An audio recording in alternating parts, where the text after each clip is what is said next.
live in a vast sea of energy. Everything, every atom, every subatomic particle is in constant motion, spinning eternally. Even in the cold, dark, absolute vacuum of empty space, there exists what new physics is calling the quantum vacuum flux. It is the ether of the ancients, the life force energy of metaphysics, are the random fluctuations of this vast field of potential in which space and time are embedded. Now, theoretically and mathematically proven, the question no longer is, does this zero-point energy exist? But rather, can we tap this inexhaustible resource of free and unlimited energy and manifest new technologies which are both inexpensive and environmentally safe? Emerging on the frontiers of science, a pioneering breed of theoretical physicists and inspired inventors are challenging the way we think about harnessing the unseen forces of nature. Despite ridicule, lack of funding, and outright suppression, they are confronting an outmoded classical worldview and ushering in a monumental scientific revolution.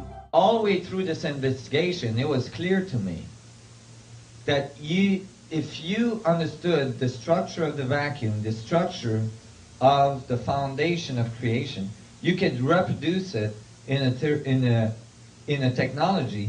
As I looked at the Ark of the Covenant in the Bible, the Ark that they call the Ark of God, they give dimensions of that box. It's like a box-like object that's got gold on the outside, wood in the middle, and gold on the inside.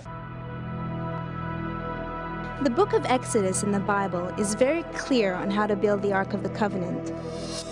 The box had to be made of hard chitim wood, or acacia as it's known today, 45 inches long, 27 inches wide, and 27 inches deep, and then lined inside and out with pure gold. A solid gold mercy seat, or lid, was to be placed on top of the ark, upon which perched 2 gold winged cherubs facing each other with their wings spread. 2 wooden carrying poles were then passed through gold rings on either side of the box to allow it to be carried safely.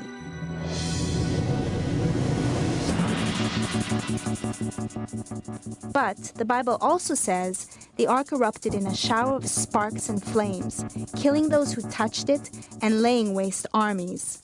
Clearly this was no ordinary carrying chest. But why was the ark so deadly? Highly controversial theories suggest that it might have contained particles from a meteorite. Others speculate that it was a nuclear device of some sort, made of highly radioactive uranium. John Hutchison's belief is no less controversial, but much more practical. John Hutchison is a maverick scientist, specializing in electromagnetic currents, and has been fascinated by the ark for as long as he can remember. In the 1980s, he pioneered a project to investigate the effects of intense electromagnetic electricity on different materials. The results were surprising, with reports of metal discs levitating off laboratory tables,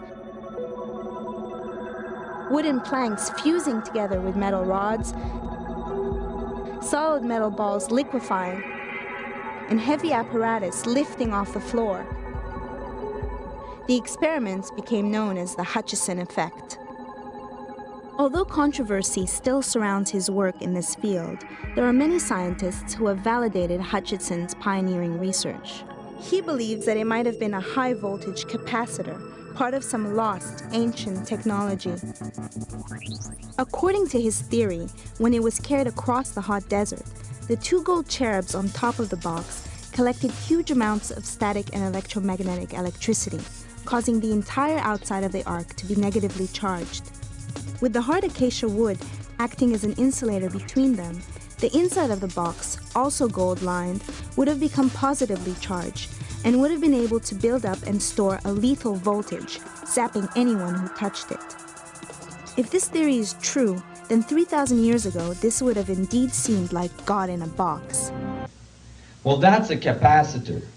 A capacitor is an object that holds energy. When you charge it, just like a battery, it holds energy, except that a battery can only discharge the energy very slowly. A capacitor can discharge the energy in an instant.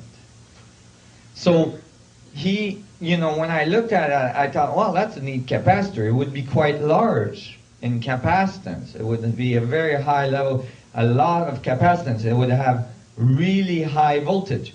And it would be quite heavy. It would be a heavy object, extremely heavy. In fact, it would be way too heavy to lift up with two flimsy poles. It would weigh over 3 tons because of all the gold on it. And then I noticed that those boxes were the exact appropriate boxes to fit inside the sarcophagus inside the Grand Pyramid of Giza. Meaning that the box size is a perfect fit so that you can lower the ark inside the sarcophagus inside the Grand Pyramid and then push the poles in without having to touch the capacitor, which would zap the crap out of it. Strange world of John. The ancient Egyptians were using voltaics and different metals and also possibly electrostatics. And I think they even had crude light bulbs from what I'm told.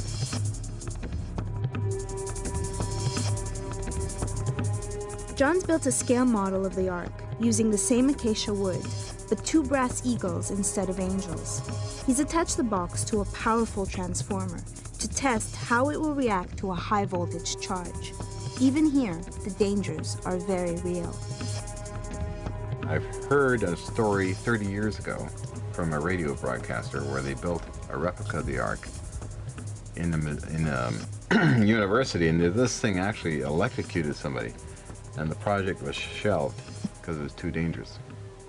The cherubim, with their wings outstretched over the mercy seat, act as spark gaps, really, because they're so close together, which means that they could carry a spark right across them and cause a glow effect to come down onto the highly polished gold mercy seat, and you'd see all this magical light in that, like a mirror.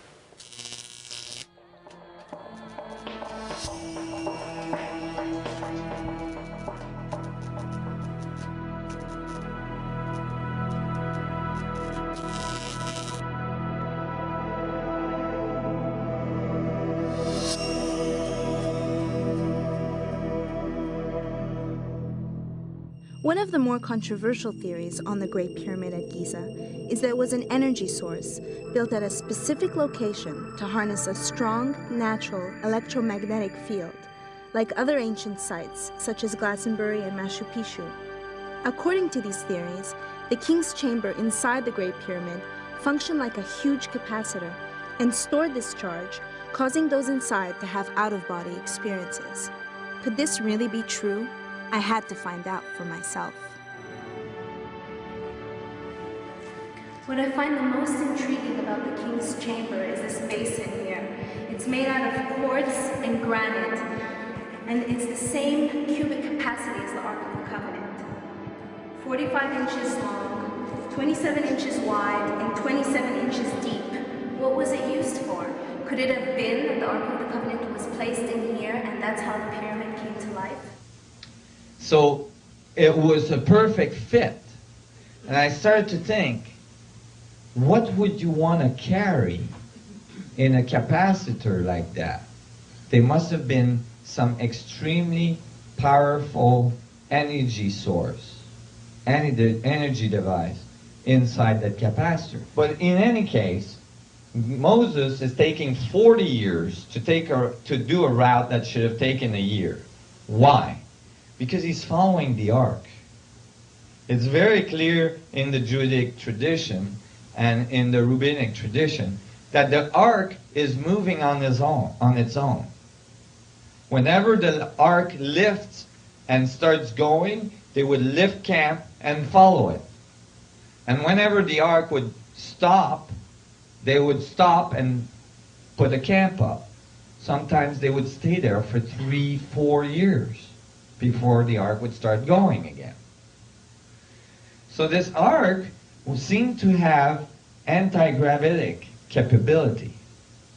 It seemed to be able to hover. There's instances where they describe the ark lifting the high priest that carried it. So I'm thinking about all this, and then eventually, Moses dies, and Joshua has taken the lead. And Joshua arrives at the Jordan. And this is where I found this really interesting thing. Joshua arrives at the Jordan, and the Jordan is running at flood level. There's no way they can cross with the tribes of Israel. They're trying to get to Jericho on the other side. Now, this is describing the high priest taking the ark and going into the water of the Jordan with the ark. And as soon as they put their feet in the Jordan with the ark, the waters are cut off. Okay? And then it says, and then there's a whole bunch of other things. This is Joshua 4:22 for people that want to refer it. And the priests came up out of the river, carrying the ark of the covenant of the Lord. No sooner they had set their feet on dry ground than the water of the Jordan returned to their place and ran at flood stage as before. So they went into the Jordan, sat there with the ark, while all of the tribes of Israel went across, and the water was stopped. And then as soon as they got out, the water started to flow again. Well, I thought that's interesting, because one evidence of gravitational effect would be to stop the course of water. But what blew my mind is what comes next, at the end of that chapter. For the Lord your God, they're talking about the ark, dried up the Jordan before you until you had crossed over. The Lord your God did to the Jordan just what had been done to the Red Sea when he dried up before us, when he dried it up before us until we had crossed over. Wow. That has been omitted. Because this says that they used the Ark of the Covenant of the Lord to open the Red Sea with Moses. But in the section where they talk about opening the Red Sea, they just say Moses lift up his staff and open his arm, and the Red Sea opened. They forgot to mention that the ark was involved with this staff. And so here they do, though. Here they make it very obvious that the power of the ark was used to open the Red Sea. That means the ark was not the box that was built at the foot of Mount Sinai after opening the Red Sea. The power of the ark had to be there with Moses before he crossed the Red Sea. And thus it was something else. And when we see the evolution of the ark, we find that the ark had gone through a long chain of events that brought the knowledge all over the world. When the high priest had the ark in the Temple of Solomon, they knew that if Jerusalem was attacked, they would have to take the ark out of Jerusalem somewhere. So they had a B plan, obviously, for the ark in case there was something to happen with the Temple of Solomon. The Temple of Solomon was built as concentric walls with the Holy of Holies in the middle. These walls were extremely thick, and they were to protect the initiate from the Ark of the Covenant. The initiate had go through all sorts of initiation to eventually go from one wall to the other to get to the Holy of Holies. It was the largest temple ever built on earth. But during the 1st century AD, the Philistines took over Jerusalem. There was a B plan for the ark.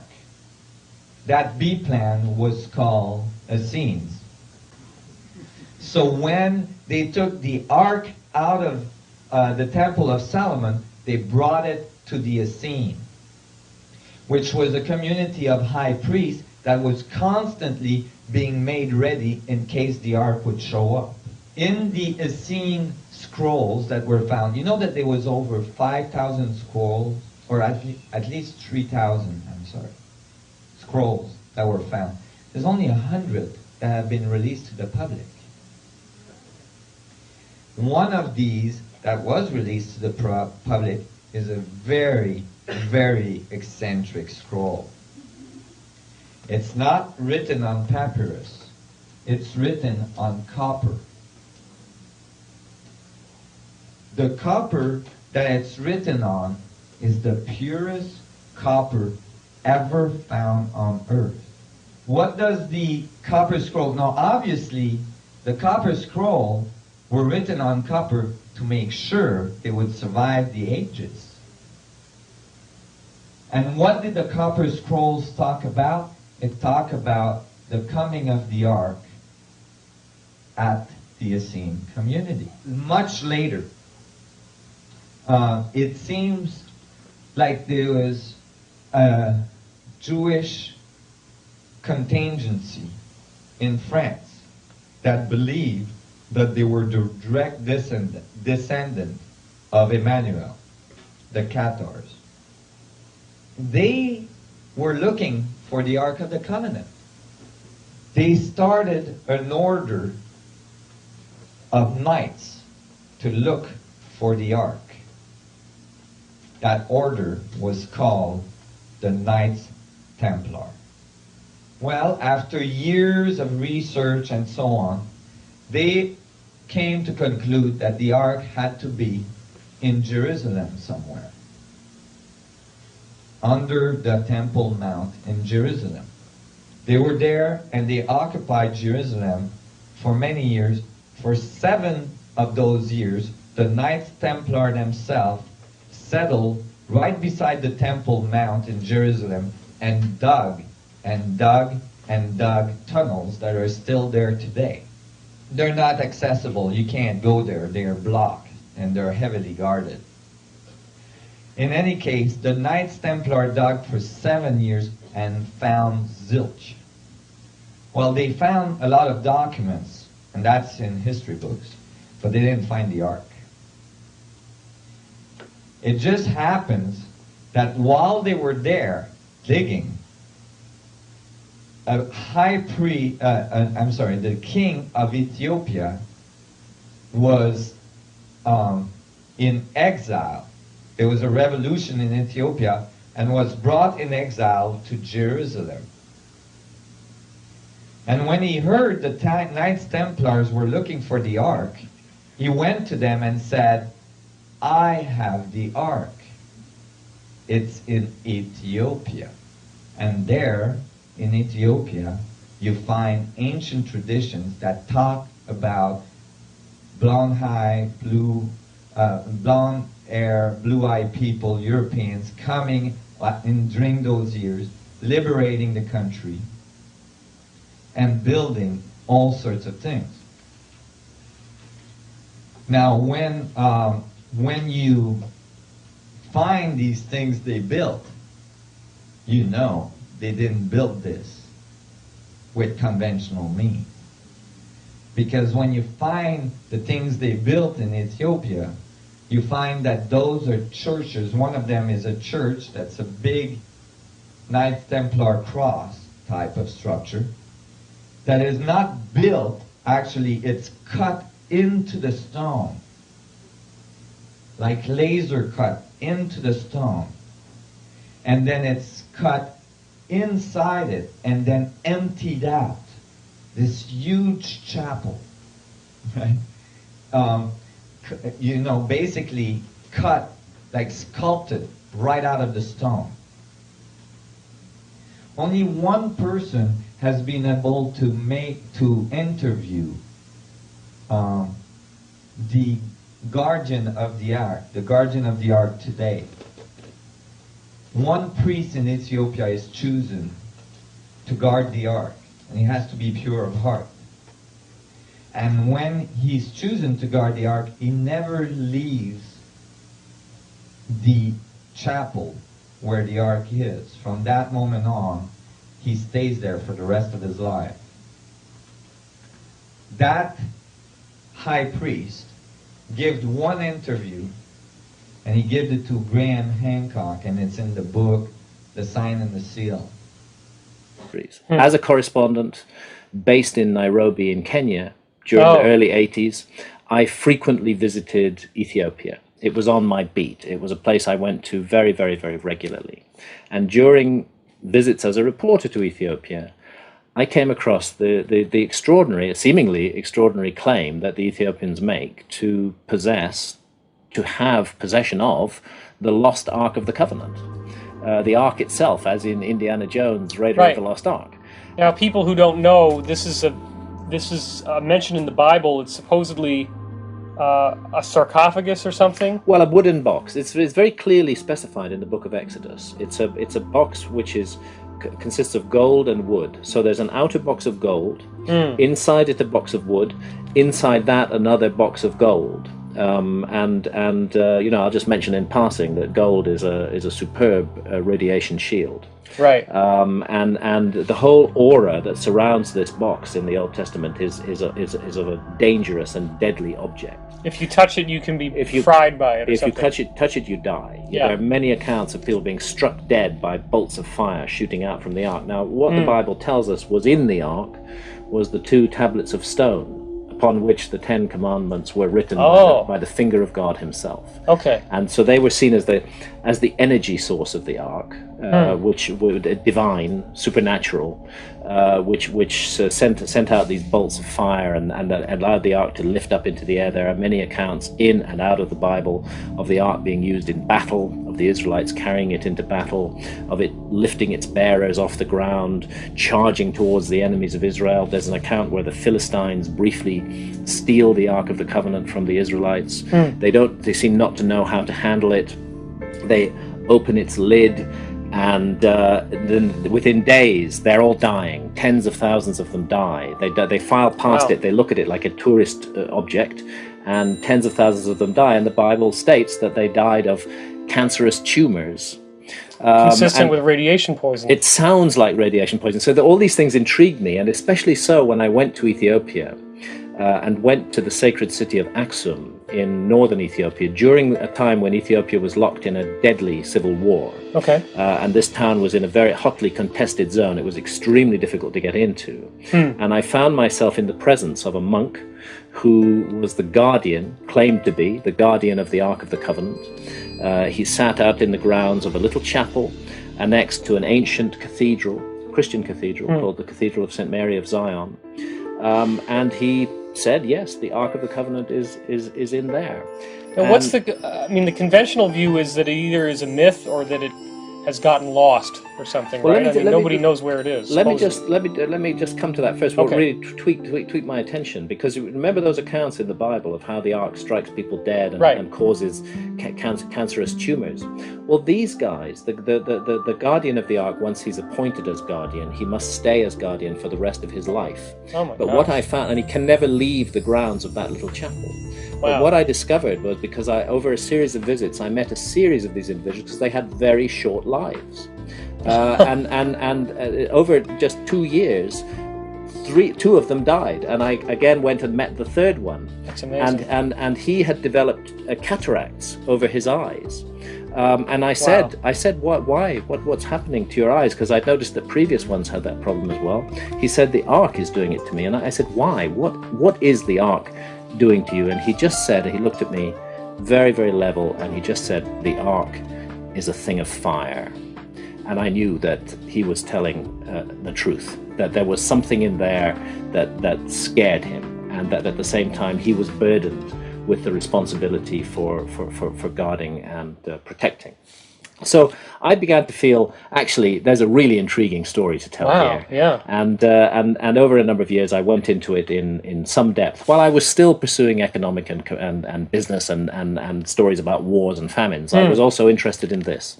And round about 1989, the same year that Lords of Poverty was published, I decided that I would do a book about Ethiopia's claim to possess the Ark of the Covenant. And that book was published in 1992, and it's called The Sign and the Seal, A Quest for the Lost Ark of the Covenant. And that was my next question, yeah. is why the sign and the seal? What are those things? Well, the part of your question was also that it's assumed to be a myth, that the question of the loss of the ark is not properly understood. Actually, it turns out that there is a huge mystery surrounding the disappearance of the Ark of the Covenant from ancient Israel. Okay. And doubly so because it was the single most important object of Old Testament times. That's why it's the sign and the seal, because it's the sign and the seal of God's presence on earth. That's what it's considered to be, nothing less than that. The Temple of Solomon is built in Jerusalem around 950 before Christ, specifically as an house of rest for the Ark of the Covenant of the Lord. Really? We know it stays there for hundreds of years afterwards. There are repeated accounts, but then round about 600s before Christ, the references become strange, and it sounds like they're mourning the loss of the Ark. And when the Babylonians invade Israel in 587 BC and steal everything from the temple, they don't find the Ark there. It's already gone by that point. And I mean, I have to cut a long story short here. Yeah. But the bottom line is that the Ethiopian claim is extremely intriguing, because it turns out that a temple, a Jewish temple, exactly modeled on Solomon's temple, was built in Egypt, in Upper Egypt, near the modern city of Aswan, on an island called Elephantina, at exactly the time that we begin to get hints that the Ark has gone missing from Jerusalem. And my suggestion is that the Ark was taken out of Jerusalem because at that time there sat on the throne of Israel a king who was regarded as a heretic, and who had installed a pagan idol called an Asherah in the Holy of Holies of the temple. The loyal priests could never have allowed the Ark to stay in the presence of a pagan idol. I think they took it out, they took it to Egypt, they built a temple for it, they placed it there. 200 years later, and again, I'm cutting a long story very short, they were forced to flee from Egypt again. They couldn't flee north. They fled south. They followed the Nile River system. It brought them into Ethiopia around 400 before Christ. And there's extremely strong evidence that the Ark has been in Ethiopia ever since. And just the final part of the puzzle are the Ethiopian Jews, who are known as the Falashas, or the Beta Israel, the House of Israel. And they practice a pre-Talmudic, purely Old Testament form of Judaism. They don't have rabbis, they have priests. This is banned for the rest of Judaism.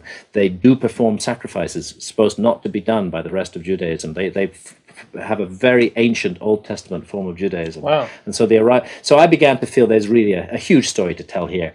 And that was the sign and the seal, and it led me then into a whole range of other historical mysteries. Just one When thing. you say Solomon's Temple, what jumps out at me is in Freemasonry, they're always talking about the rebuilding of Solomon's Temple as an analogy for the building of the light body. Yeah.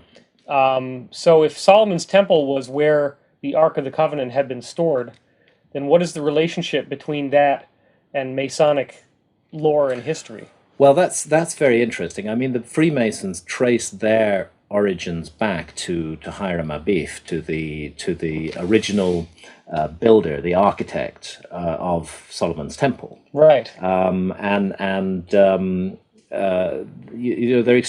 an extremely interesting track and line to follow there, and that line, curiously, through the Masons, leads us to the Knights Templar.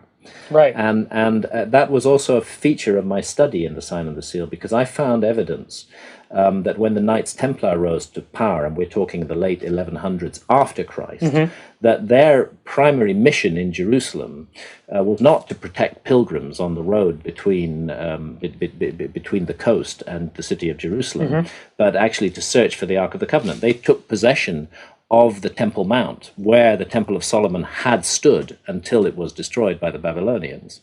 And they carried out excavations there And then, again, too much detail to go into here, but I believe they encountered an Ethiopian prince exiled in Jerusalem called Lalibela, and returned to Ethiopia with him. And I found Templar crosses all over some of the sacred places of Ethiopia, an extraordinary group of churches at Lalibela, hewn out of solid rock, that I believe the Templars were involved in constructing. So somehow that Masonic Templar theme that goes right back to Solomon's Temple follows the Ark into Ethiopia as well. Well, this can't just be, I mean, a skeptic could say, well, maybe they have this, maybe the stones are radioactive or something, but if you're describing this object, this gold and wooden object, levitating and lightning bolts shooting out of it, wouldn't it be that the radiation might be a side effect of some advanced technology that's inside? I honestly believe if I were asked to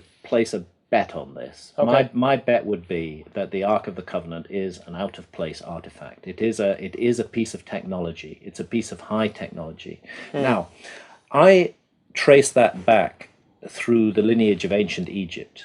The objects like the Ark of the Covenant are found in other Egyptian traditions. And Moses, let's not forget that Moses, who's the guy who climbs Mount Sinai and receives the tablets of stone from God, and who is given the blueprint of the ark, which he then passes down to builders to make for him. I see.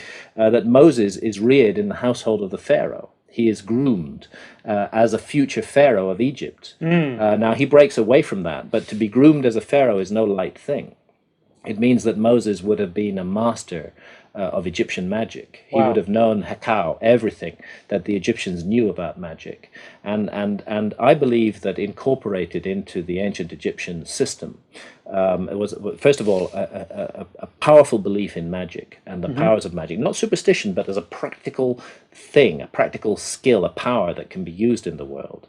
And secondly, that this often manifested in the form of boxes, which were carried on poles and which contained a powerful object which radiated power. There are many, many examples of this that I go into in the book. And so I think the Ark is one of a category of objects that we can trace back in ancient Egypt. Now, the people who could build the pyramids, who could move gigantic blocks of stone weighing hundreds of tons as though they weighed no more than a feather, those ancient Egyptians clearly could do a lot of things that we can't do today. Yeah. And I think they had, where they got it from, I don't go there. I don't speculate.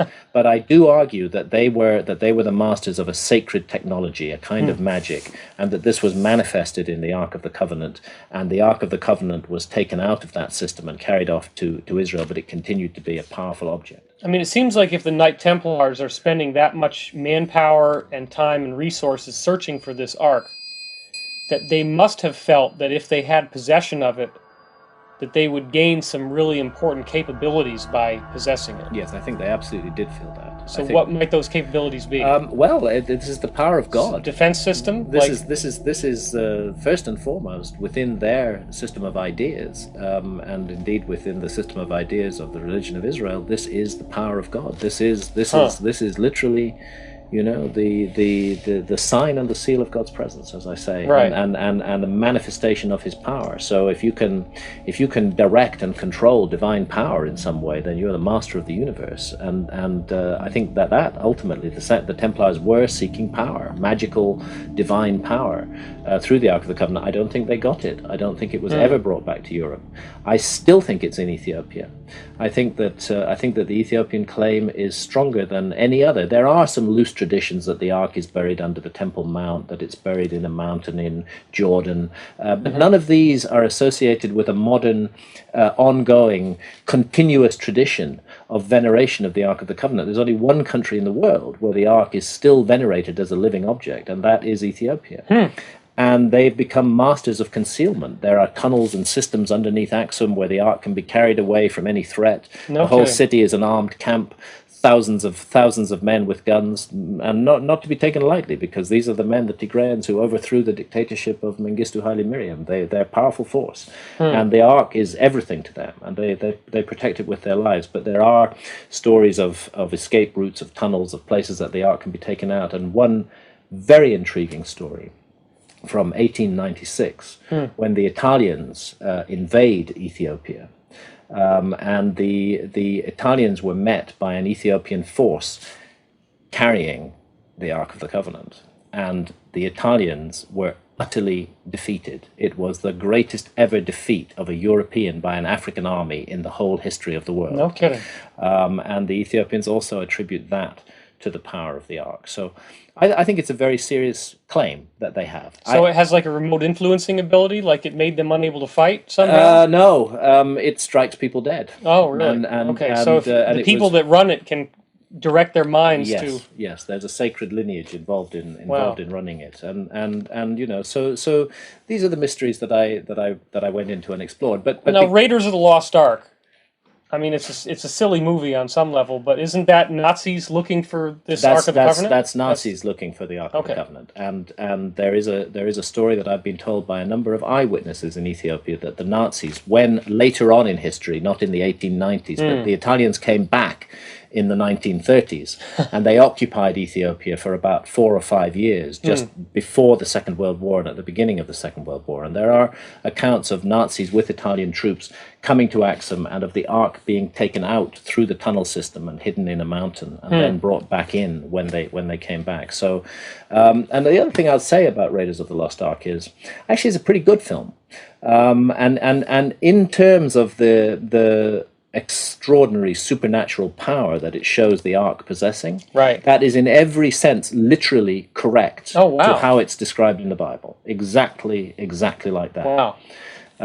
So you know, this object and the traditions surrounding it came to intrigue me, and I wrote a major book about it, and it, again, this was the course of my life being switched in a different direction. I'd been a journalist, I'd been interested in economics and politics and all of that stuff.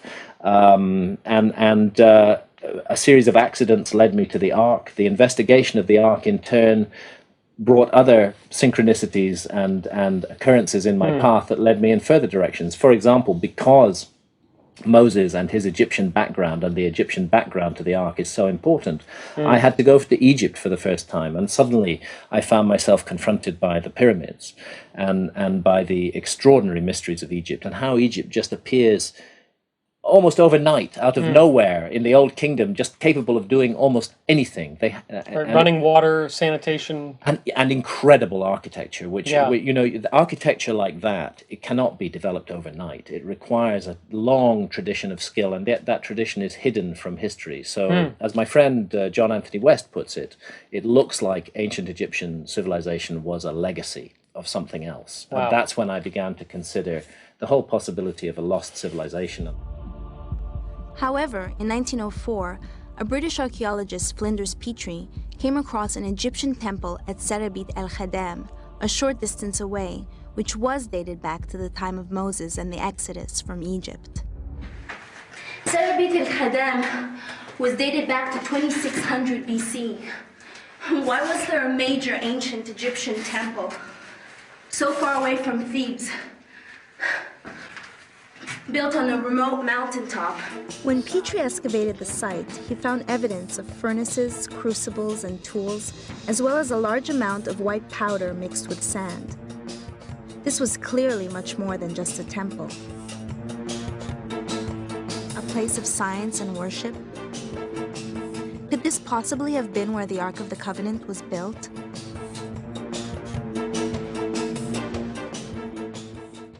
There's an Egyptian working in the Valley of the Kings who may have the answer. Ibrahim Mohammed Ali Rabe is the head of one of the oldest families in Gurna.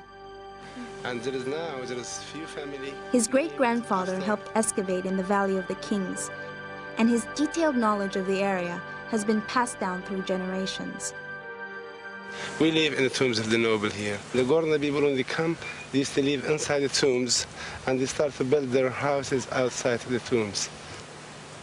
And we know there is, especially in the tombs of the noble, they have so much secret about power. Working in the tombs of the nobles, which have been largely abandoned by modern archaeologists, Ibrahim has spent years analyzing the mummies and researching the burial rituals of the high priests. Controversially, he believes the arc may have been used to produce a very fine powdered gold known as mufst, or life, which he's found in many of the mummies of the nobles. He thinks the powder was produced by exposing the naturally mined gold to great heat inside or on the ark. And although there's no proof that this was the case, the scientific theory is possible. Here used to be a stone door, has been locked and sealed and painted, so nobody knows. This is used to be a secret place for the powder jar.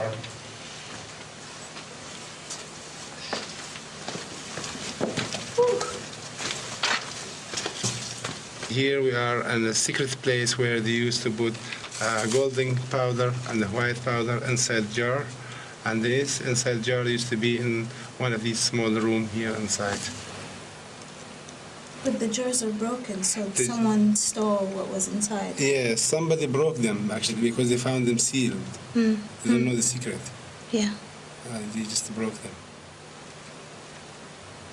Somebody's arm. Oh my God. See how big? Wow. And it's heavy because of all the medicine herb and the gold inside. I know about this special white powder. There's been a lot of interest in the scientific community about it. They refer to it in the scientific community as monatomic elements. Yeah. It's white powder that is found in mining areas, and they analyze it and find that it contains gold, the salts of gold. Yeah, that's exactly what I'm saying. Science is in an interesting period right now. It's actually got to a stage where it's moving at a truly incredible rate. I mean, never before do I remember day-to-day discoveries. Week to week was something, month to month was pretty average, but day to day now, science is changing. Scientists say there's nothing that we're working on that seems to follow the rules and the laws that we were dealing with yesterday. New things are coming. So even the most notable researchers and scientists and writers in the mainstream frontliner are now sounding more like science fiction writers used to. And their work and their discoveries is in fact seeming a little preposterous to that breed of people whose vision is constrained perhaps by what they perceive to be the limits of plausible achievement.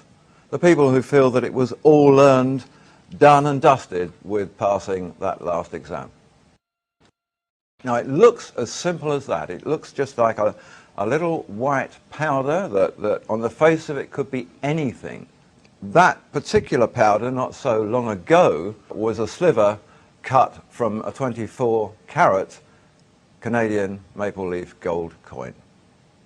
So that gold powder is nothing but the atoms of gold.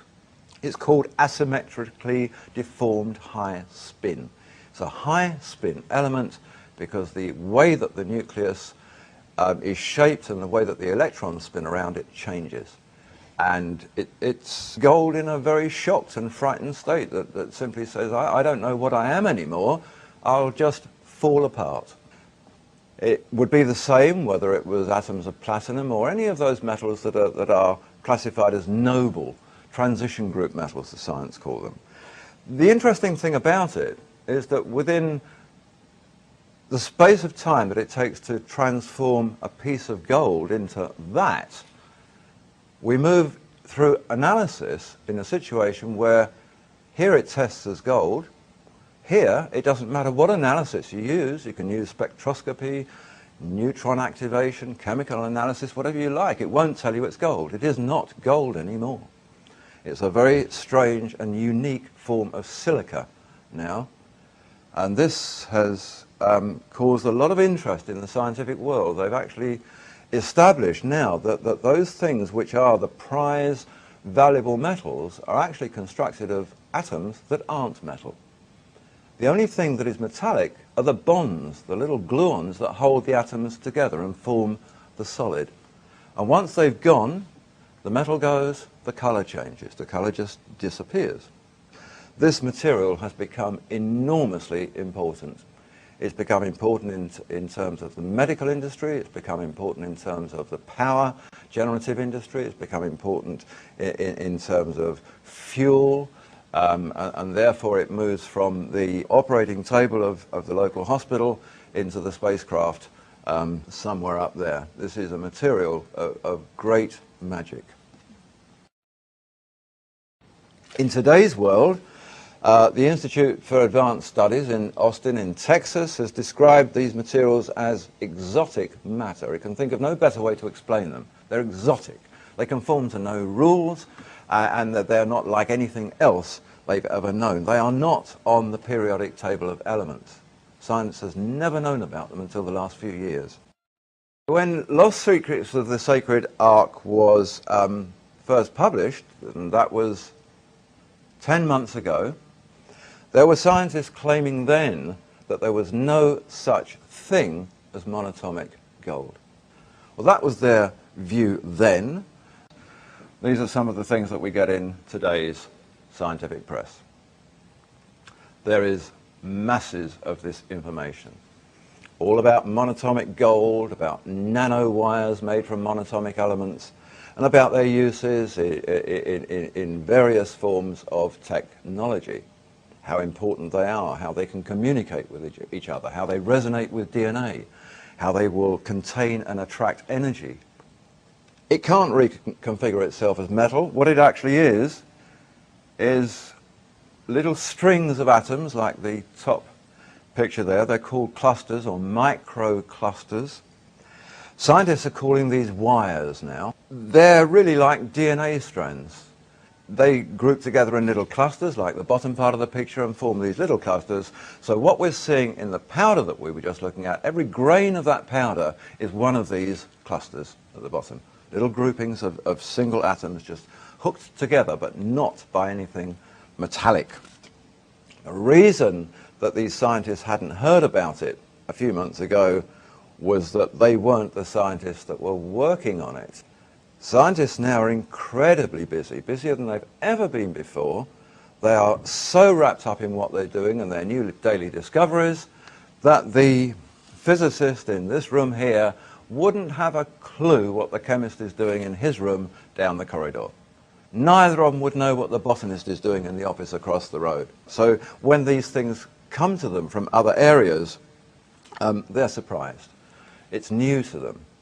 The silly thing is that it doesn't take a lot to understand that whatever you're researching now in any of these fields, you have to keep abreast of what's going on in the other. And I make the point very often that even a little leaping insect, which is biology, knows that it's got to jump, which is physics, to feed, chemistry, on another plant, which is botany. So, you know, even the insect knows that the link between the sciences is very important. The amazing thing about these monatomic elements is that they're not actually a new discovery. We seem to have caught up with them again, but we seem to know about them a long, long time ago. We can go back to some very ancient texts. We can go back to Egypt, we can go back to Mesopotamia, we can go back even to the Bible itself and find lots and lots of ancient references to magical powders which actually seem to do all of the things that scientists are now telling us that these are capable of. It called these powders, which were associated gold in Mesopotamia, they were called shamana. In Egypt, they were called mufkut. So they had all these strange names. The Alexandrians called it the paradise stone. It's not a stone, it's a powder, but they called it the paradise stone. And in all cases, whether it was shamana, mufkut, paradise stone, or whatever, they all said this is a mysterious powder of projection. A powder of projection. And the various cultures were unanimous on that particular description. They said it has powers of levitation, powers of transmutation, of teleportation. It seemed to be a vehicle by which they would communicate with gods. It was something to do with the afterlife of the Egyptian pharaohs. And they also said it was a key to active longevity. Because of this, people were able to live a long time, particularly those whose life it was part of, the high priests, the kings, the pharaohs. The Egyptian pyramid texts, they talk about the material. It's called mufkut. The pyramid texts come from the 5th dynasty tomb at Saqqara of King Unas. Here is described something called the field of mufkuts, and this is interesting because this moves into modern science again, the field of mufkuts. This material was meant to have a field around it or about it, or that it was associated with, that was very magical and very powerful, and was the field in which the pharaohs would communicate with the gods. It was the field that determined their final gateway to the afterlife. The stories of this field turn up earlier than the 5th dynasty. They turn up in the 4th dynasty. They turn up in the 3rd and the 2nd. And it's very interesting that we've never discovered the bodies of any of those old kingdom pharaohs. We've discovered what we think might be their tombs, but we've never discovered their bodies or their mummies. Those that we've got are from a much later time. Somehow or other, they seem to have vanished into thin air. And the texts tell us they were sent into the field of mufkuts. Intriguing. This is a portion of an old Egyptian temple. There's an interesting story behind this temple. The anniversary of its discovery, the 100th anniversary, is next year. It was discovered in 1904, but it was not discovered in Egypt. Back in 1904, the Egyptologist Flinders Petrie, British archaeologist, went on an expedition into the land of Sinai to map the country for the Egypt Exploration Fund.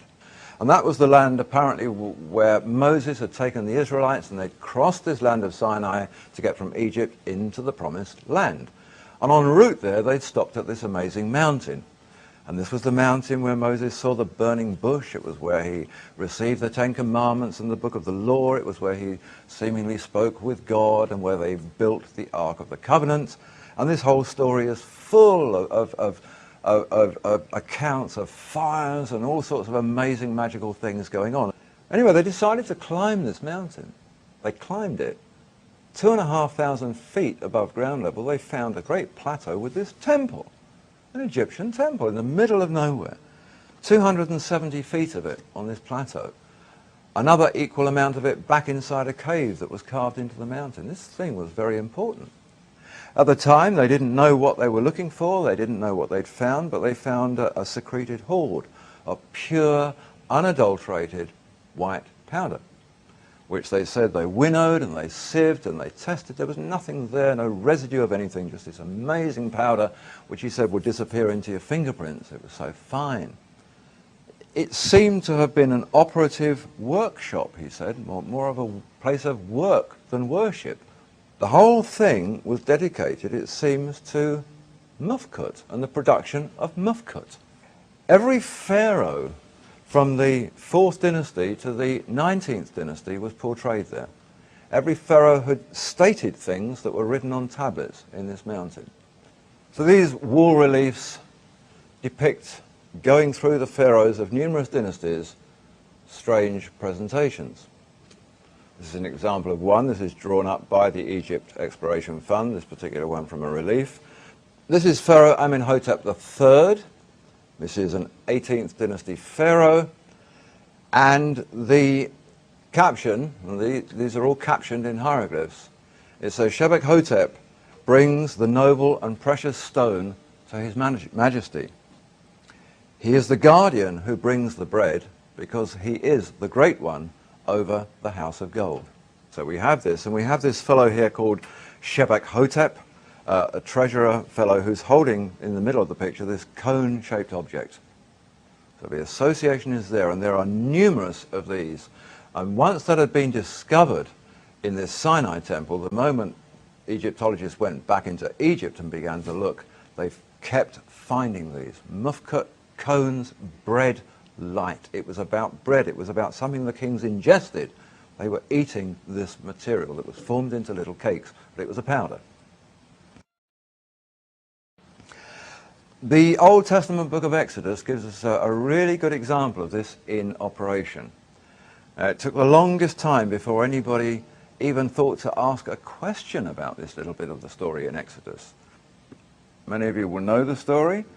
Moses had been up the mountain.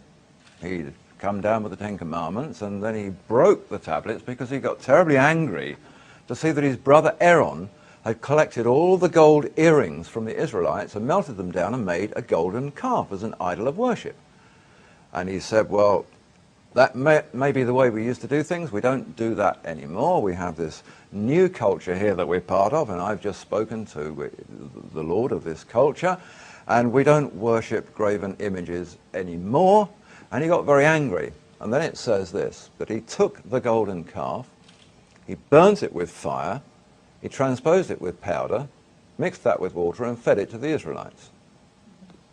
Interesting little story. He took the gold, burnt it with fire, and transposed it into powder. That doesn't work. You heat gold with fire or burn gold with fire, you get molten gold. You don't get powder. Nobody, it seems, thought to ask the question. They use this, it says, to make bread. They could mix it with frankincense, the Bible tells us, and mold little bread cakes, which the most ancient Bible text that we have, the Septuagint, the old Greek Bible, calls bread of the presence, presumably bread of the presence of God or of something important. Shemana means firestone. This is a relief from that temple, another relief showing a bread presentation again. It was always linked with bread. They were always little conical shapes. We know that from about 2,500 BC, the pharaohs in Egypt, or the kings before they became pharaohs in Greek times, were ingesting the bread cakes of this white powder substance. Only the metallurgical adepts knew the secret of its manufacture. Metallurgical adepts, yep, it's made from metal, that makes sense. The high priest of the temples had a very strange title. The high priests of the Egyptian temples were called the great artificers. Well, a great artificer is a worker in materials, particularly metals. So that was sort of interesting. It's beginning to link together, and thinking back to Petrie's concept, yeah, these were places of worship, not worship. Temples were not the same as churches, but evolved from the concept. I actually looked in just the English language word etymological dictionary from Oxford University. It traces the origin of words, and lo and behold, I only had to go back 700 years to discover that the word we now use as worship had a K in the middle of it. It was worship. They used to work for the gods. They didn't used to worship the gods. They used to work for the gods, whoever the gods were. It was said that this was the food of the light body. They said we all have bodies, but we don't just have physical bodies, we have light bodies. And just as we feed our physical bodies, they said, we have to feed our light bodies so that they will be nurtured and grow in the same way. They have to be as fulfilled as the physical body. And they call the light body the car. Well, it's interesting because scientists in recent times have actually called this material the light of life, because it resonates with DNA on the same frequencies. It's a light wave. We find lots of references to mufkats. This relief here, this picture, this drawing was actually done by the Russian scholar Emanuel Velikovsky, and he drew this up simply to give us an image of this relief at Karnak, at the Temple of Karnak. This shows the treasures of the Pharaoh Thutmose the third. Mufkat in Egyptian law was always portrayed as a cone shape. Now these things sit there in the gold section, and it says underneath, these are gold, but we call them bread.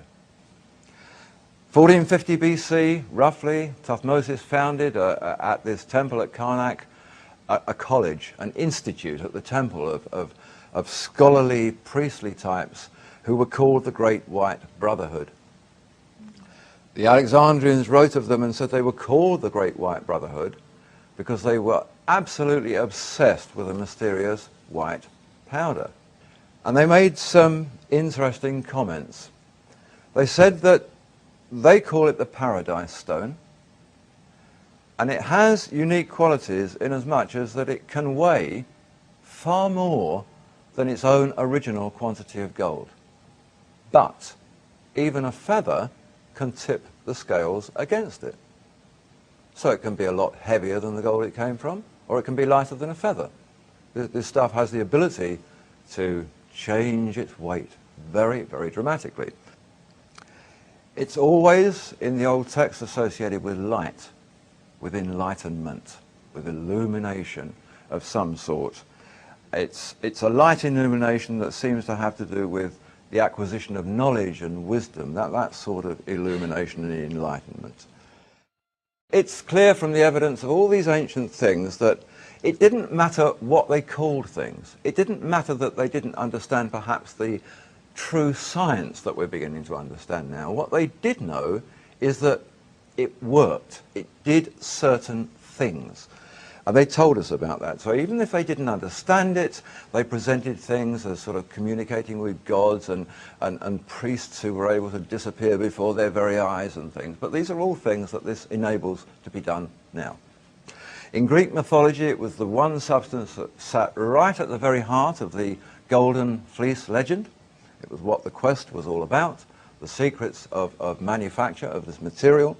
It's linked up with the Ark of the Covenant, that famous golden coffer that Moses had built at the mountain in Sinai, and took to Jerusalem, where the temple was constructed to house it. So this most valuable artifact, the Ark of the Covenant, was entirely tied up with this science in some way, as we shall see.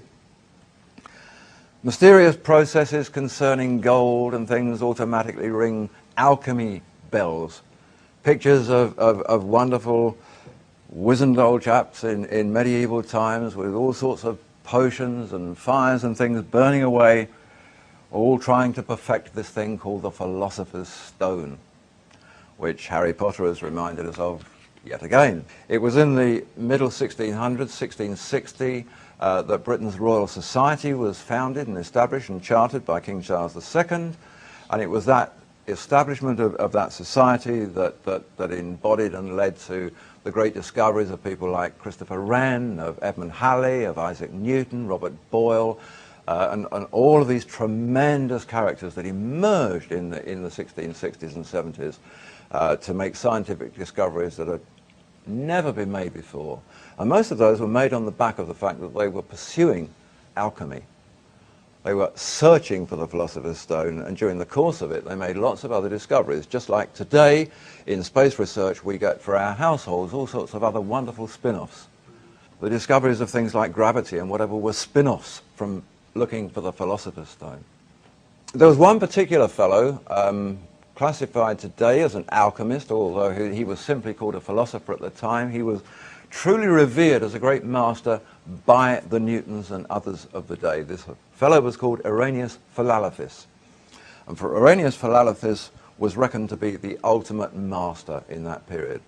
And Philalathus had got a little bit fed up with the church propaganda about the Philosopher's Stone being some silly device to turn base elements into gold and whatever, and he thought he'd publish material and put the record straight in the public domain. So in 1667 in Amsterdam he had a work published called Secrets Revealed. And in this he discussed the Philosopher's Stone, its nature, its qualities, what they knew about it. But most important, he made this point. Our stone is nothing but gold. Our stone is nothing but gold. It's gold digested to the highest degree of purity and subtle fixation. We call it a stone only because of its fixed nature, because it resists the action of fire as successfully as any stone. In species, it's more pure than any gold that it comes from, but its appearance is that of a very fine white powder. That was the Philosopher's Stone, straight from the hand of the most famous chemist, alchemist of his time. We go back 200 years, we go back to the 15th century, we can look at the last testament of Nicholas Flamel, probably the best known of all the great alchemists of all time, a fellow who spent 20 years from a very poor base studying his science and ended up probably as the greatest and wealthiest benefactor that France has ever known. He made the point on the 22nd of November 1416 when writing his last testament, exactly the same. Our stone is gold, but it's perfectly prepared gold. It's a fine powder of gold. That is our philosopher's stone. So we have a whole new perspective here. We have a perspective that says the philosopher's stone, despite all the propaganda, despite all the church has done to try and make it look silly, is not about turning anything into gold. It is gold. It's gold in the highest possible, purest form that it ever could be. And that white powder that we looked at earlier was exactly that. That was 24 karat gold. What's the gold that the philosopher's stone makes? The great enlightenment. Not the great enlightenment of money and wealth and riches and a lump of gold. The great enlightenment of wisdom and learning and intuition. That's the real Holy Grail. That's the true enlightenment. We can leap forward in time now and see how these old stories match up with what's been going on. And it begins right here in the United States. It begins in 1976, and it begins in Phoenix, Arizona. A very, very apt place, actually, because the word Phoenix was Old Phoenician and it means red gold. It all began with a farmer, a cotton farmer, a third-generation cotton farmer just outside Phoenix called David Hudson. This is a picture of David Hudson as he was about 5 years ago. He's your average American farmer. He wasn't a physicist, he wasn't a scientist, he was nothing. He certainly wasn't an alchemist. He was destined to become all of them. His father had been Commissioner of Agriculture for the state of Arizona. They were farming about 70,000 acres in the Yuma Valley there, and they were growing cotton of very, very high grade. But they had a problem with their soil. Big problem with the soil. The soil was enormously alkaline. In fact, it's a strange soil there. There's no topsoil in it. There's no real nutrient as such that's apparent. It's just eroded rock dust. That's all it is. Very strange material. Its surface becomes very black and very crunchy, to the point where at the end of a growing season, once the crop's been picked, over the ensuing months, this stuff gets so hard that it will not be penetrated by water. Now, it's not an area where it rains a lot, but their irrigation trucks were having no use with it. And this had gone on for generations. And David thought, well, it's about time to have a look at this and to try and work out what this stuff is, because it means that we have to work in rotation, and we can only plant our crops in that field every 3 years. What they did to start with was that they take this substance, and they could see that it was a combination substance, some of which was just nasty black stuff, but within it there were these white elements that really seemed to show up within it, and they wanted to know what they were, because this seemed to be the thing that was the problem. So they took it into the lab, they cleaned it all up, they actually got this stuff out of the black material into a precipitate, and what they then had to do was to dry that out so that they could test it. Well, the strangest thing was happening. They decided the best way to dry it was simply to take the filter papers and put them out in the sunshine, just to put them outside. The moment they did that, it exploded. Now, it hadn't been that the farmland had been exploding, but the moment they separated this material and put it in the sun, something about the heat or the light exploded it. And it was explained as if it was like a flash of 40 or 50,000 flashbulbs all going off at once. Not only that, it disappeared. They thought, well, that's really strange. You know, is this an implosion or an explosion? What's going on here? It's like a great blast of this light. So they took an unsharpened pencil and just stood it on end in the sample, in the filter paper. Just stood it there. Bang, white light, it's gone. The pencil's still there. Hasn't blown over. It's not been affected by this. There's no blast. So they said, okay, this needs cleverer testing than we've got. So up they go to Cornell University. Now at Cornell at that time, they said that they got this amazing new equipment, and this equipment could test anything that you'd got down to 3 to 5 parts per billion. So they put it on their machines, and they came back and they said, it's iron and silica and aluminum. They said, well, it can't be. None of those things disappear in a blaze of white light. No, I mean, none of them have these properties. There must be more to it than that. So they tested them again, and they discovered that actually the reading that they were getting was just a little impurity at the front level. It was reaching the boiling point of these particular substances. And once they got rid of them, and they were less than 1% of the whole, once they got rid of them and tested 99% plus of the sample, they said, we can tell you exactly what you've got. Pure nothing. You have nothing that our machine will read. It will not acknowledge that there's anything on there being tested. It's nothing. So they said, okay, we'll try arc emission spectroscopy. Very, very simple process. 2 electrodes. The bottom one has a cup in it. You place your sample in the bottom cup. You bring the other one down and you strike an arc.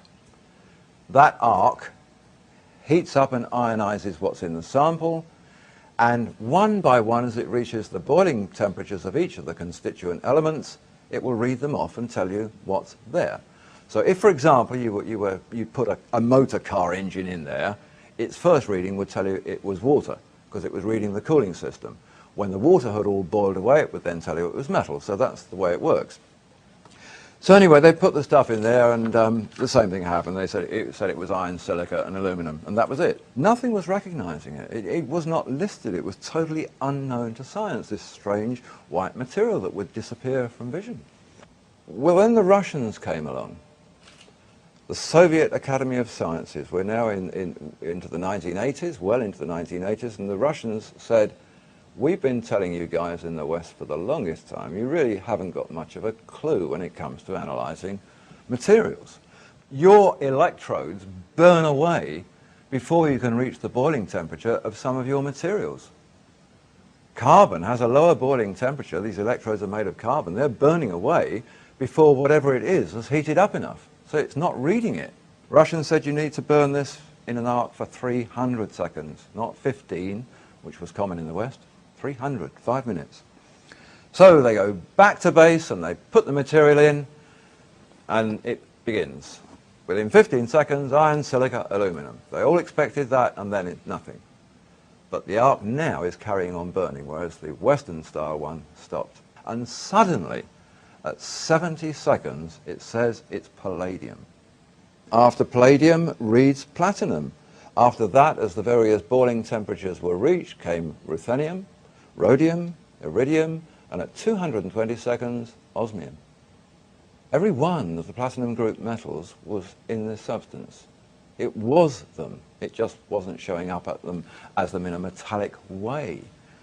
And in fact, when they worked out the content of these soil samples, it was discovered that per ounces of substance per ton of soil, they had 7,500 times more platinum in every ton of their soil than they were getting from every ton in the best platinum mine in South Africa. But it wasn't metal. You couldn't make jewelry with it. Suddenly Hudson discovered that General Electric up in Massachusetts were looking at a new sort of fuel cell technology. And he said, look, I've got this stuff here, and it says in your literature that you're using rhodium and iridium and these platinum group metals for fuel cells. Your reports say that you're experiencing very strange phenomenon. You're experiencing blazing white lights and explosions and disappearing tricks and things. And they said, yeah. And he said, well, I've got some stuff that does that.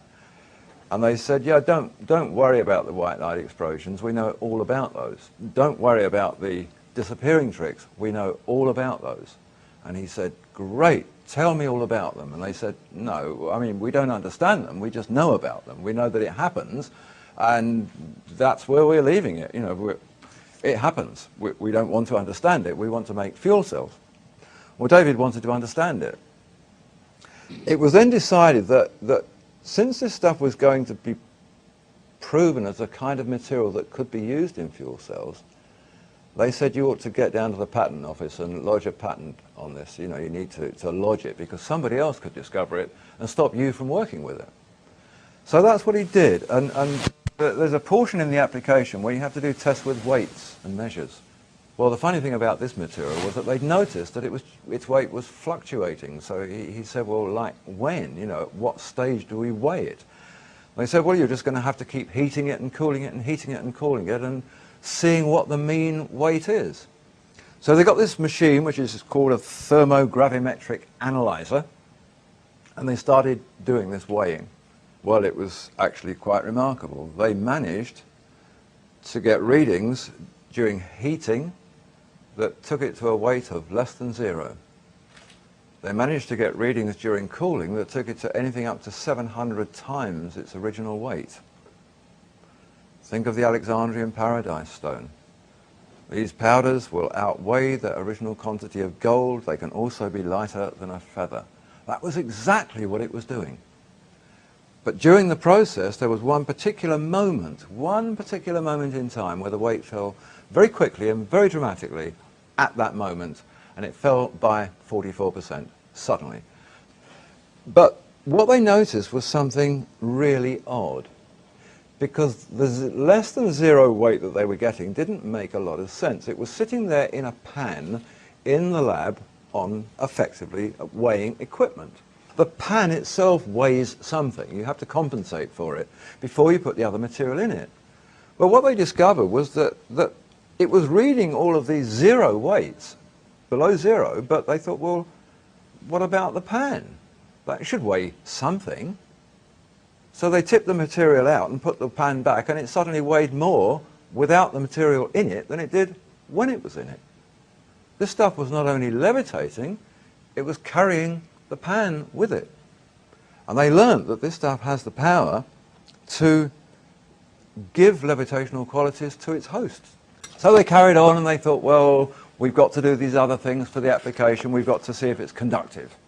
That was the next test they had to do. So they put wires and electrodes into it, attached them to a voltmeter, turned on the power, nothing. And then they thought, well, it's got to be a conductor of some sort, because if it's capable of holding energy, you know, how are General Electric doing it? You know, it has to be conductive. Anyway, it turned out that it was a superconductor rather than a conductor. Superconductors are very, very strange animals. They don't need contacts to convey to each other. They convey to each other through resonant frequencies, through lights. The interesting thing is that if you transmit electricity from A to B with a wire, you always get some dispersion. You always lose some energy. With this, you lose nothing. 100% can go from there to there, no contact in between, 100% stays. It works so differently because it doesn't allow voltage potential to exist within itself. Neither does it allow any magnetic field to exist within itself. It's totally null. It doesn't react to North Pole, South Pole. It has its own quality, and its own quality defines all the laws. Here we have a standard magnet. We have North and South Pole. It's the magnet we all use. It will attract metals. And in fact, even if you put above it something that it won't attract, it'll fall down onto it because gravity will just take it there. That superconductor doesn't. Wants nothing to do with it. Won't be attracted by it, won't particularly be repelled by it, but it's just placed there above it and it'll just stay wherever it's put. We know that its anti-gravity properties can be translated to its host. We know that the scale of that doesn't seem to matter. It's macrocosm, microcosm, big, small, has nothing to do with these superconductors.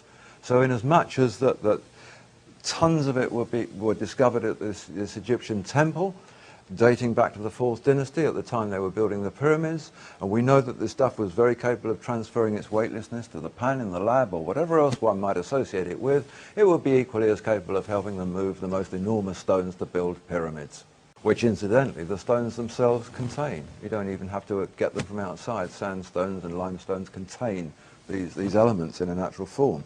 And it's very interesting to think now that of all of the ways that they thought perhaps these stones were moved, none of them have ever worked in experiment or trial.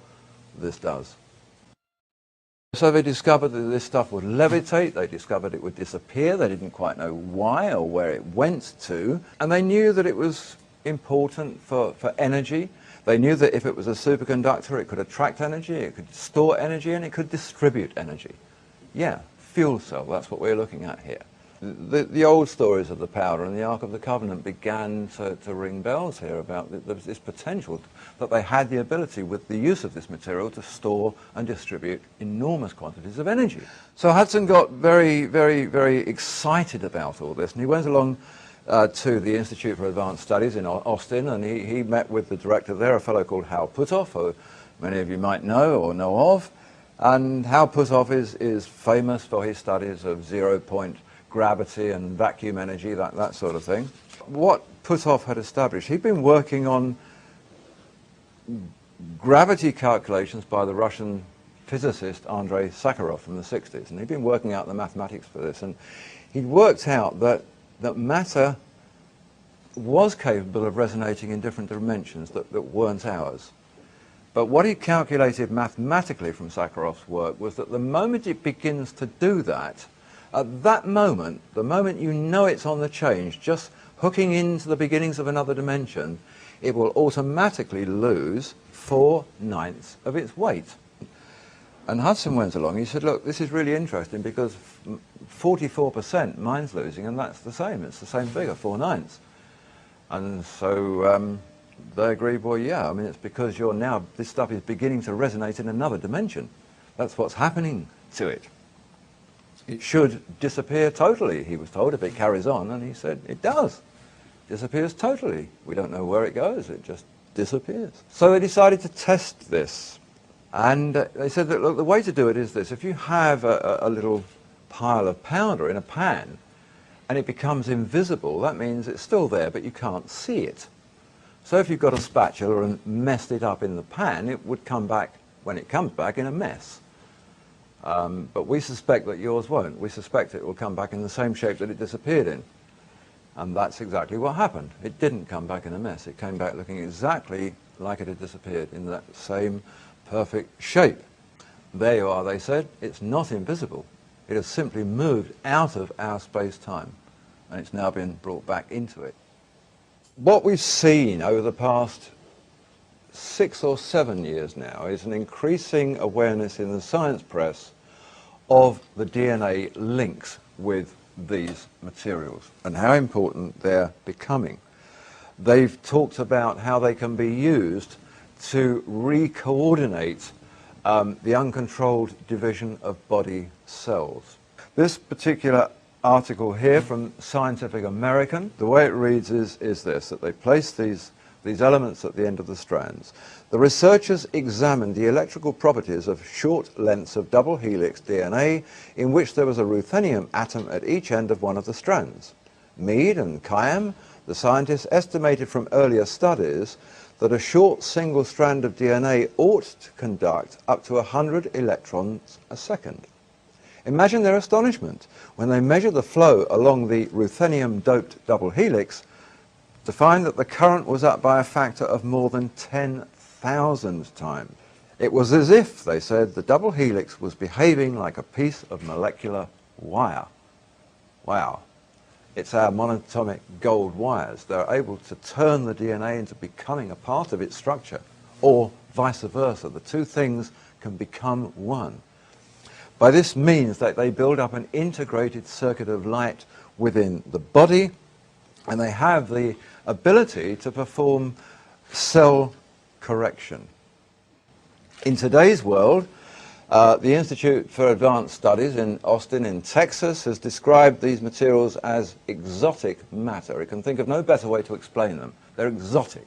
They conform to no rules, and that they're not like anything else they've ever known. They are not on the periodic table of elements. Science has never known about them until the last few years. The Center for Advanced Study in Illinois classifies superconductivity, which is one of their main attributes, as the most remarkable property in the universe. So we've got something pretty amazing here. We've got a very ordinary looking white powder which is exotic beyond any comparison and contains abilities which are the most remarkable properties in the universe.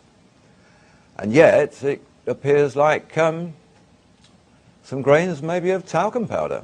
So we sort of move towards rounding up here. Manipulation of space-time has been something they've been talking about for about the last 5 to 7 years. A fellow here called Miguel Alcubierre. He's a Mexican mathematical scientist involved with the Max Planck Institute in Germany, was working at the time in 1994 for the University of Wales over in Britain. This is the abstract at the beginning of a multi-page document that he wrote, the journal Classical and Quantum Gravity, which caused quite a stir worldwide. He didn't pose any questions. He didn't say that this is what we're researching. He began his article with, "We now know." In fact, the abstract reads, "It is now known that it's possible to modify space-time in a way that allows a spaceship to travel at an arbitrarily large speed by a purely local expansion of the space-time behind the ship and an opposite contraction in front of it. A motion faster than the speed of light, reminiscent of the warp drive of science fiction." Well, we're back to the sort of questions that we have with the DNA and the strands. How do we solve our space travel problems? We know that people's lives can't last long enough to get to the distant stars. We know that our machinery and metals can't. We know that the fuel runs out. We know that these things are inordinate distances away. How do we deal with it? We deal with it laterally, as Alcubierre suggests. We think about it differently. We forget about the spacecraft. What do? We look at the spacecraft, we look at the million light years that it has to travel, and we know that that's impossible. So why don't we just take the million light years and put it behind the spacecraft? Why don't we think about that?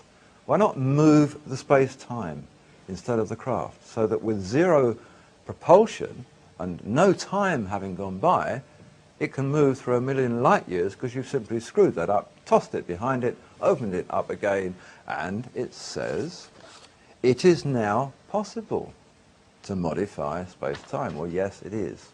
He was absolutely correct. It is now possible. This was followed in a series of related articles. American scientist, an article written by the physicist Michael Spear. He showed that this had nothing to do with violating Einstein's theory, the theory that nothing can travel faster than light.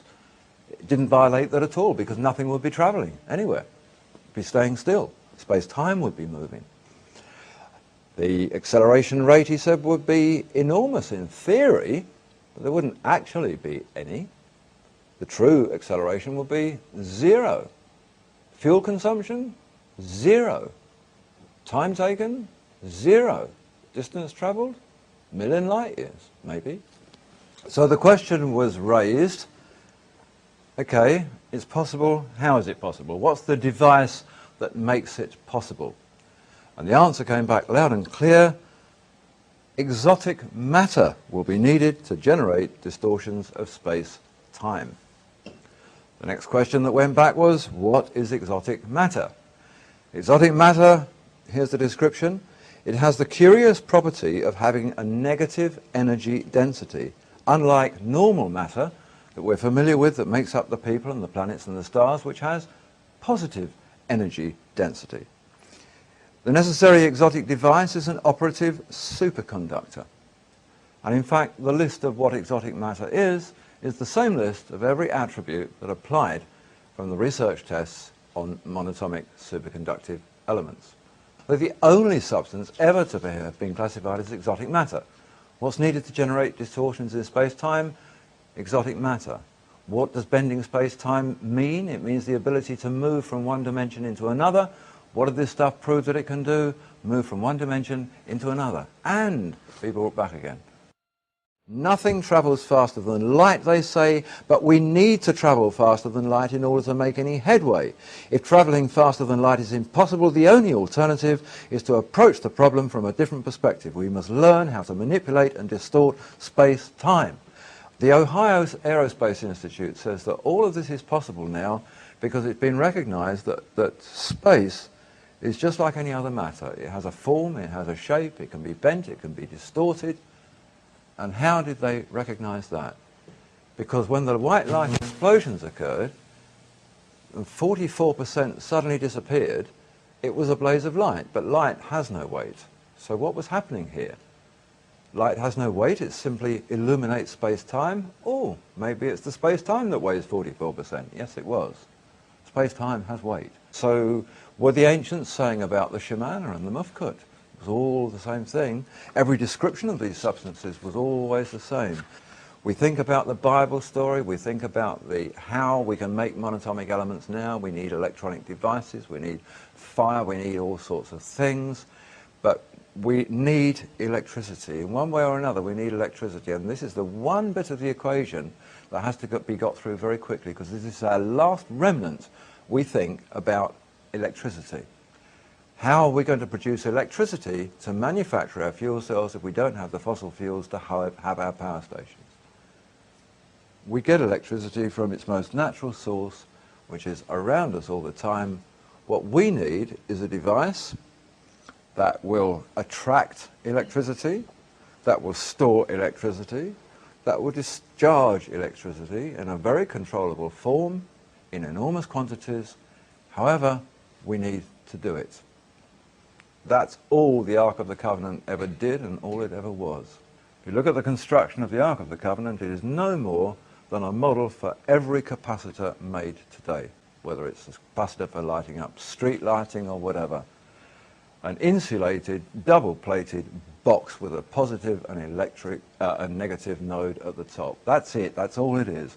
And you look at the description of the Ark of the Covenant in the Bible, which is given twice. You take every measurement, you manufacture it with the materials that it says in accordance with everything it tells you, and you have a 100,000 volt immediate electronic capacitor.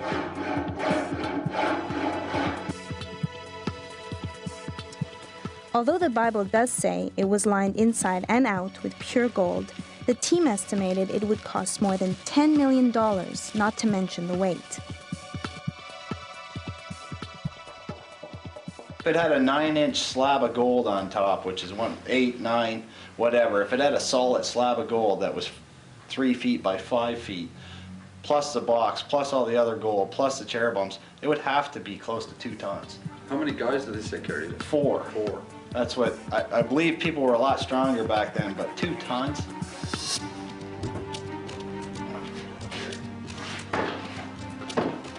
To turn this wooden box into a capacitor, they're putting 2 layers of copper plates inside the box, separated by a large sheet of insulation material.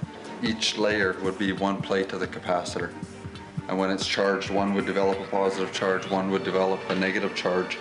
And the energy would actually be stored in the insulator as static electricity. The 2 brass cherubs are attached to metal rods which lead down into the box. The team believes the Ark charged itself when it was carried through the desert for weeks on end. They think the heat and the friction would have built up a huge charge inside the box. To replicate this, John's attached the Ark to a powerful transformer, which will provide 50,000 volts of electricity. If his calculations are correct, the copper chamber inside the box will charge up and then spark between the wings of the 2 cherubim. I think they'll actually put on quite a light show. You don't want to touch it. Definitely do not want to go anywhere within feet of it, really, when it's arcing. This powers the primary energy here, here, through here. Cables again. Okay, he's connected. Why have I got this here? Anything can happen, I guess. So you're not concerned then? Well, that'd be fun. What the hell? Why not? You only live once, right? Let her rip.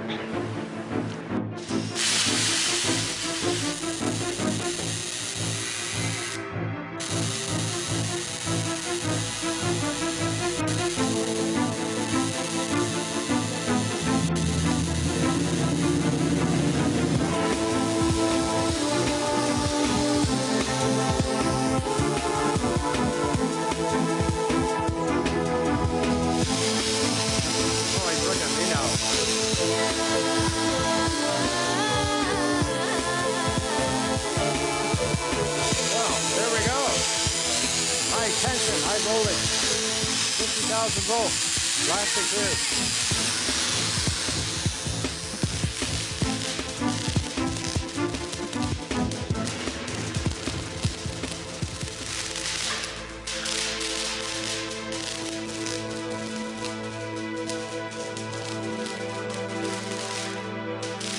The experiment did seem to be a success. The ark did charge up like a capacitor, and the cherubim did spark between their wings before bursting into flames. Even in a warehouse in Vancouver, it's easy to see how people saw this as God in a box 3,000 years ago. You do what the Bible says, and you place an omer of the Shemana in it, golden pot of the white powder, you place it in there, you've immediately got a superconductor. You've immediately got a device that sets up its own Meissner field, which will levitate, which will be able to travel on its own, which will be able to issue gamma rays or whatever you need it to do.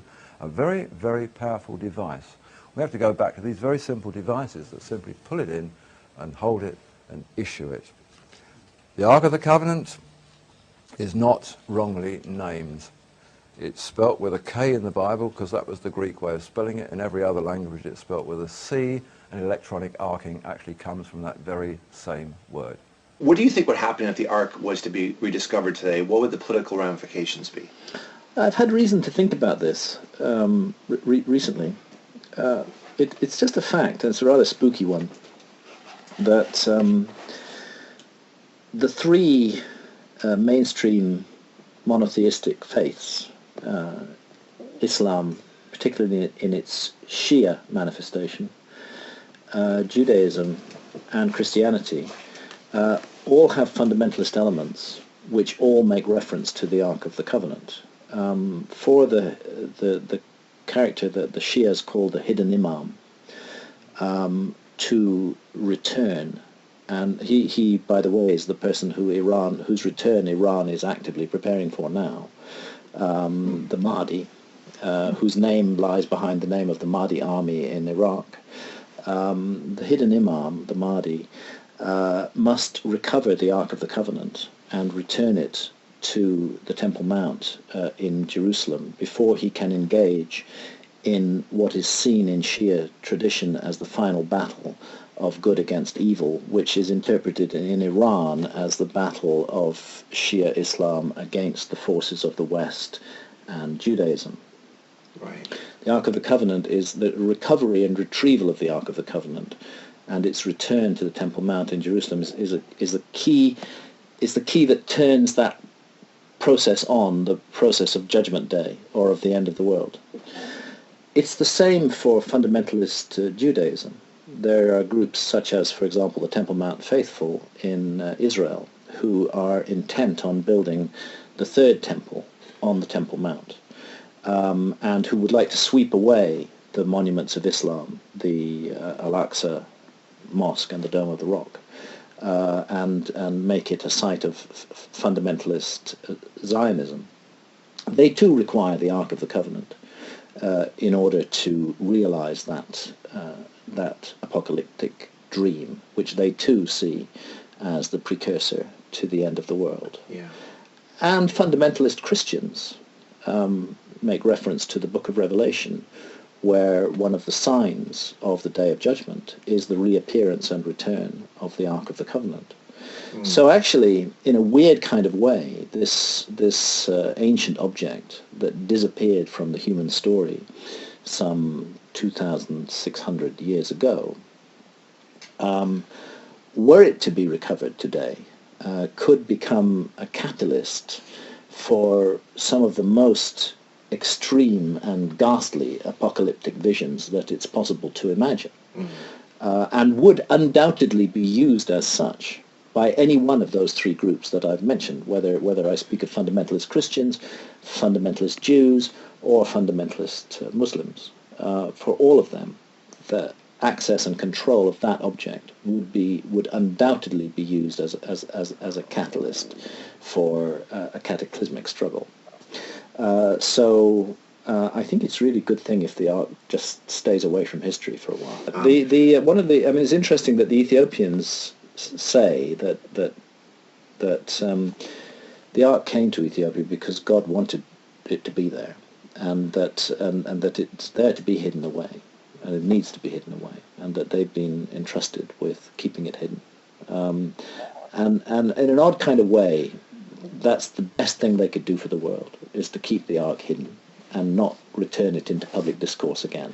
Just as it's impossible to understand ancient civilizations without getting into astronomy, I think it's impossible to understand ancient civilizations without getting into altered states of consciousness, which can be brought about by a variety of different means, of which the most widely used and the most reliably effective are the visionary plants.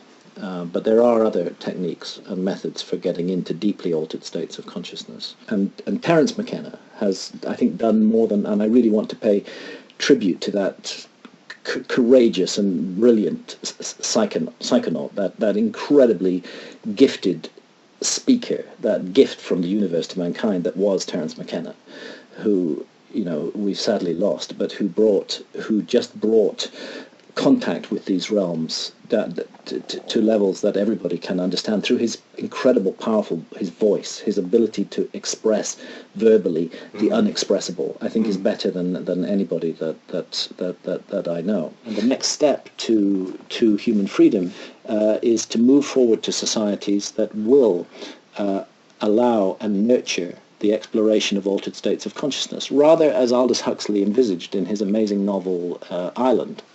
Where this is understood to be a vital rite of passage, and where experiences can be had that can profoundly and positively affect the entire rest of our lives. It would perhaps allow the next step of evolution in human behavior, just as I believe it did 40,000 years ago when our ancestors started experimenting with these plants and entered suddenly into the realm of symbolism and art and spiritual beliefs.